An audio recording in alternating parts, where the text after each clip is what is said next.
Franco, escritor e roteirista, falando com você que gosta de escrever, você que gosta de criar histórias que eu chamo de astronautas do storytelling, que viajam por aí caçando mundos, caçando pessoas para escrever.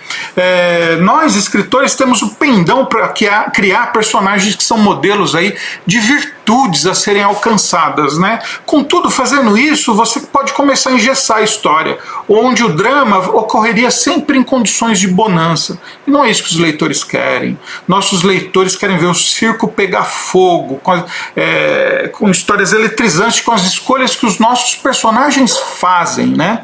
E isso se dá quando a gente olha para o caráter do personagem. Quando ele tem um caráter, você expõe ao leitor uma faceta do seu personagem.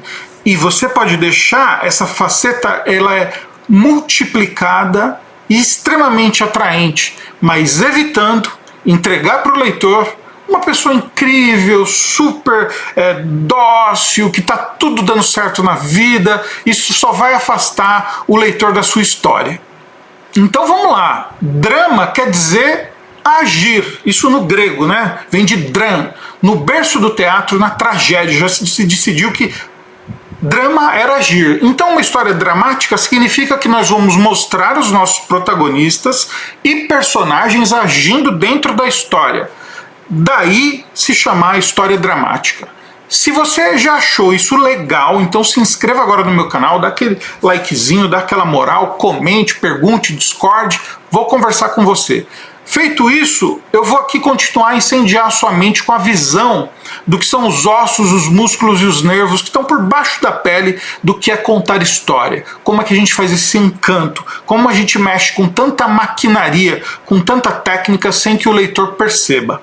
E além de não perceber, o leitor fica aí, a audiência fica aí admirada, fica louca. Aos milhares, né? E no caso do audiovisual, às vezes aos milhões, né? Eles não percebem o que está por baixo dessa pele. Então vamos lá. O papo de hoje é sobre o julgamento do protagonista. Quando a gente começa a elaborar nossos personagens, a gente já vai correndo lá para a ficha descritiva daquela alma que está surgindo, colocar uma série de qualidades, ou por estética, por bom caratismo, habilidades especiais, bom comportamento, as escolhas morais que ele faz. Gente, não faça isso, nós somos os grandes juízes do nosso mundo, e quando vamos esculpir os nossos personagens, devemos ligar a chavinha da amoralidade. É isso mesmo, a gente precisa ser amoral. Nós somos os grandes juízes dos nossos mundos, né? E quando vamos esculpir nossos personagens, devemos ligar a chavinha da amoralidade. É isso mesmo, a gente precisa ser amoral. Como escritor ou roteirista, você tem aí a responsabilidade de criar personagens e histórias que podem começar nas trevas, num ato desumano, e fazer com que a viagem de redenção dos personagens, a reorganização do caráter do personagem, se dê nessa trajetória dentro da sua história. Então deixa eu voltar aqui num ponto interessante para que tudo isso que eu estou te dizendo faça sentido, né? Vai fazer mais sentido ainda. Vamos voltar ao fio da meada aí, até essa parte que eu falei que a gente é juiz do mundo que criou. Não das coisas, nós somos juízes principalmente dos personagens. Personagem vem da palavra grega character, e em grego, que significa o caráter que a pessoa tem, marca feita por Deus na alma, que dá a ele um desvio de caráter. Aí a gente começa a chegar na falha de caráter. Falhas de caráter existem aí a mão cheia para você usar.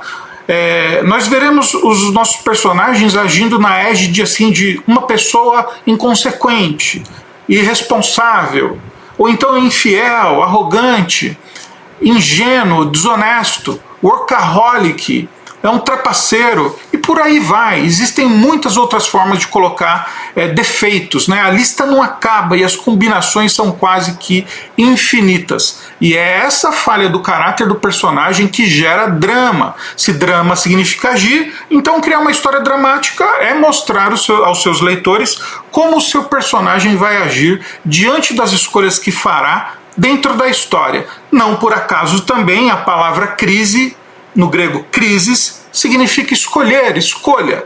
Estão pegando aí como é sofisticada essa ligação?